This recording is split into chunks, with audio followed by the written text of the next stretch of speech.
والسيد الرئيس على رأس هذه القيادة أن هناك مطالب مشروعة يجب تلبيتها، فتمت تلبية هذه المطالب ابتداء من زيادة الرواتب وحتى ما صدر مؤخرا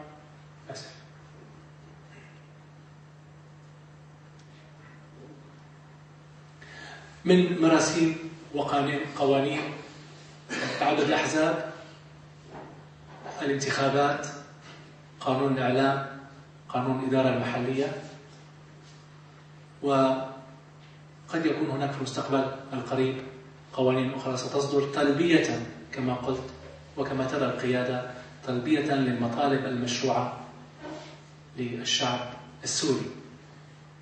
يعني ميزت القيادة منذ البداية بين هذه المطالب المشروعة، وبادرت إلى استصدار القوانين والقرارات المتعلقة بذلك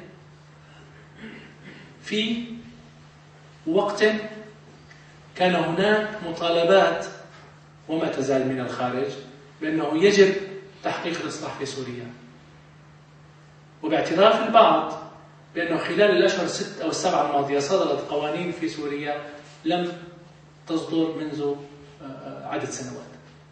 لكن كما قلت إدراكا للحاجة وإدراكا لمشروعية هذه المطالب للشعب السوري تم إصدار هذه القوانين، لأن القيادة في سوريا تتطلع إلى أن تكون سوريا هي نموذجا لمزيد من الانفتاح ومزيد من الحرية ومزيد من المشاركة السياسية، وإن شاء الله قريبا سوف جميعا نجد بأن سوريا فعلا هي واحة لهذا الانفتاح وهذا الإصلاح الذي نرغب به جميعا، نتطلع إليه ويدعمه ويقوده لا بل السيد الرئيس بشار الأسد.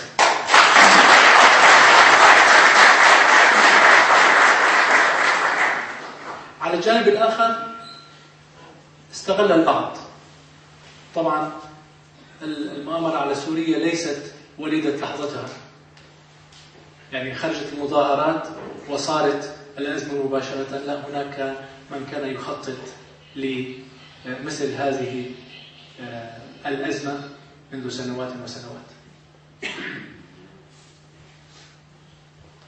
هناك البعض ممن استغل هذه المطالبات لتنفيذ الأجندة الأمريكية وبعض الدول الأوروبية في سوريا، يريدون إنشاء كما يقولون شرق أوسط جديد، شرق أوسط جديد تابع للولايات المتحدة ويخدم مصلحة إسرائيل لكي تكون لها اليد الطولى في المنطقة. السيد الرئيس بشار الأسد قال في العديد من المناسبات: نحن نريد شرق أوسط جديد، لكن نريد لهذا الشرق الأوسط الجديد أن يكون كما يرغب به أبناؤهم وليس كما يرغبون هم. نحن لدينا رؤية بشرق أوسط جديد، لكن هذا الشرق الأوسط الجديد المقاوم الممانع الذي يحفظ كرامة المواطن. كما قلت استغل البعض هذه المطالب المشروعة وبدأ بتمويل وتسليح بعض الجماعات في سوريا، يعني أنتم تعرفون جميعا وتتابعون وسائل الإعلام، ومؤخرا يعني من يتم إلقاء القبض عليه ونراه على شاشات التلفزيون يقول صراحة أن كان مدعوم من فلان أو فلان أو من جهة أو من بلد ما، وزودوه بالمال والسلاح وطلبوا منه إطلاق النار على المتظاهرين واتهام أجهزة الأمن وقوات حفظ النظام والجيش العربي السوري بارتكاب هذه الأعمال الإجرامية. لكن هذا الأمر لا ينطلي على أحد، يعني نحن لدينا في سوريا جيش عقائدي، جيش مؤمن بوحدة بلده. الجيش العربي السوري من هو؟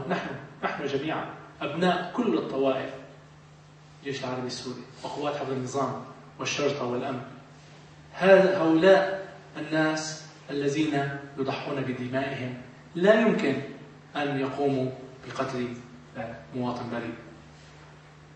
تفاعلت الأمور أكثر وصارت هذه المجموعات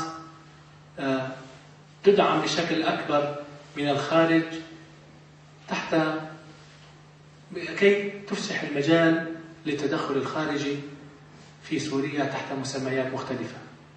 تارة يقولون بذريعة التدخل الإنساني، وتارة يقولون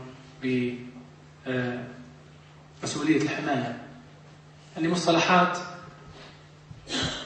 أطلقتها الأمم المتحدة في عام 2005، على اعتبار أنا عملت 6 سنوات في نيويورك وكنت في مجلس الأمن وفي جمعية عامة، وأعرف من أين تأتي هذه المصطلحات وماذا يريدون بها وماذا يريدون أن يحققوا من ورائها. طبعا هذان المصطلحان مسؤولية الحماية والتدخل الإنساني طرحا في قمة 2005، ولكن لم يتم الاتفاق عليهما لأن كافة الدول النامية لم توافق، لأنها عرفت منذ البداية بأن الوراء والقصد من إطلاق هذه المصطلحات هو تبرير أي تدخل أو تبرير أي عدوان على دولة في وقت ما. وهذا ما نراه حاليا، يعني يحاولون أن يتدخلوا في سوريا تحت أي ذريعة. رأيناهم في العراق، دخلوا بذريعة أن العراق لديه أسلحة دمار شامل، وخرجوا بذريعة أنهم ذهبوا واحتلوا العراق كي ينشروا الديمقراطية.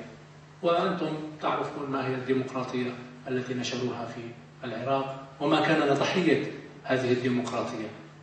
ضحيتها ملايين القتلى وملايين المشردين داخليا، وأيضا ملايين اللاجئين. سوريا تستضيف الآن في هذا الوقت 1,000,000، وأنا لم أريد أن أسميهم لاجئين لأنهم إخوان، لكن في العرف الدولي هم لاجئون. 1,000,000 لاجئ عراقي في مرحلة من المراحل زارتهم سوريا، رحبت بهم، استضافتهم، وقدمت لهم كل ما يلزم من وسائل العيش الكريم. حتى هذه اللحظة، وأنا ما بعرف إذا في أحد من الإخوان منكم عراقيين، لكن حتى هذه اللحظة